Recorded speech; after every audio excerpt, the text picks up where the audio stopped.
পঞ্চগড় শহর থেকে ৪ কিলোমিটার পশ্চিমে ঐতিহাসিক মিরগড়ের কতোয়া নদীর কোল ঘেঁষে গড়ে তোলা হয়েছে মিরগড় ইকো পার্ক। ২১ একর জমিতে গড়ে ওঠা ইকো পার্কে রয়েছে শিশু, বয়স্ক সহ সব বয়সের মানুষের বিনোদনের ব্যবস্থা। এটি জেলা প্রশাসনের নিজস্ব উদ্যোগে গড়ে ওঠা একটি পার্ক। এই ইকো পার্কটির প্রবেশ মূল্য ৩০ টাকা।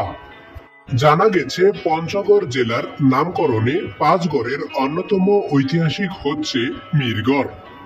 এখানকার কতোয়া নদীর তীরে পরিত্যক্ত বিশাল জমিতে এই ইকো পার্কটি গড়ে উঠেছে। পার্কটিতে রয়েছে শিশুদের জন্য বিভিন্ন ধরনের রাইডস।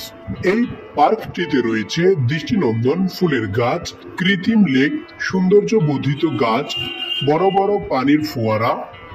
এছাড়াও ইকো ট্যুরিজমের বিশেষ আলাদা বসার ঘর, আধুনিক শৌচাগার ও চারপাশে ওয়াকিং ওয়ে।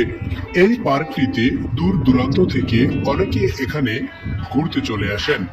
মনোরম পরিবেশে অবস্থিত এই পার্কটি পঞ্চগড় শহর থেকে ৪ কিলোমিটার দূরে মিরগড়ের কতোয়া নদীর তীরে গড়ে উঠেছে এই ইকো পার্কটি।